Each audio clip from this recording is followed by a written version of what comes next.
போனு அப்பெல்லாம் touch phone இல்ல button phone வச்சிருந்தா அவர் டச் போன் வச்சிருப்பாரு. அவர்கிட்ட அவங்க ஃப்ரெண்டுக்கெல்லாம் நான் போட்டு பேசுறேன்னு சொல்லி என்கிட்ட சண்டை ஆச்சு. அந்த கஞ்சா அடிச்சனா அவர் அவரா இல்லவே இல்ல. அப்படி இருக்கும்போது நான் எப்படி ப்ரூவ் பண்ண முடியும்? தப்பே பண்ணது என் மேல தப்பு சொன்னா எனக்கு எப்படி இருக்கும்? ரொம்ப சண்டை போட்டு மண்ணெல்லாம் ஊத்தி கொளுத்திக்கெல்லாம் போயிட்டேன். இப்ப எங்க மாமியார் வந்து பேசி கீசி எங்க அப்பாட்ட தான் போவேன் அப்படின்னு சொன்ன உடனே சொல்வதில்ல உண்மைக்கு நான் போயிடுவேன்னா அவங்களுக்கு கால் பண்ணேன். ஒரு டேட் குடுத்தாங்க. அந்த டேட்டுக்கு போயிட்டு கதையெல்லாம் எழுதி குடுத்தேன். இதான் என் லைஃப்ல நடந்தது. இந்த தேதியில வாங்கன்னாங்க. உட்காந்து இன்டர்வியூ பண்ணாங்க. அவங்க எங்கதான் கண்டுபிடிச்சாங்கன்னு தெரியல. கூட்டு உட்கார வச்சுட்டாங்க வந்து. ஆமா. எங்க இருந்தானே தெரியல. எங்க இருக்கானே தெரியலன்னு சொல்லிட்டாங்க எங்க மாமியாரு.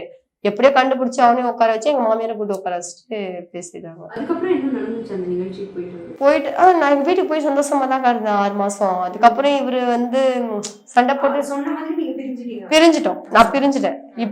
இவங்க போறத பார்த்துட்டு போறதுக்குள்ளே பிரிஞ்சிருவாங்க, சண்டை போட்டு அடிச்சுப்பாங்க அப்படின்னு எங்க மாமியார் சொன்னிச்சு முடியும் போது.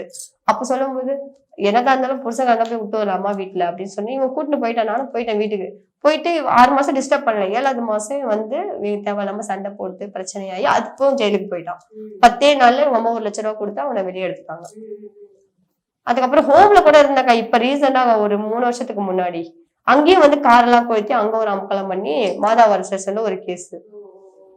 இப்படியே போயிட்டு என்னதான் வாழ்க்கை, உன்னை நம்பிதானே வந்தேன், என்னை நீ இப்ப எங்க நிறுத்தி வச்சிருக்கன்றது எனக்கு தெரியுது. மத்தவங்க முன்னாடி உன்னை பெருமையா தானே பேசுறேன். என்னதான் நீ எனக்குள்ள சண்டை போட்டாலும் நான் வெளியே காட்டிக்கிறேன். என் புருஷன் என் கூட தான் வாழ்றான்னு இது வரைக்கும் நான் கண்டினியூ பண்ணிட்டு இருக்கேன். அப்ப அந்த இடத்துல நீ எப்படி இருக்கணும்?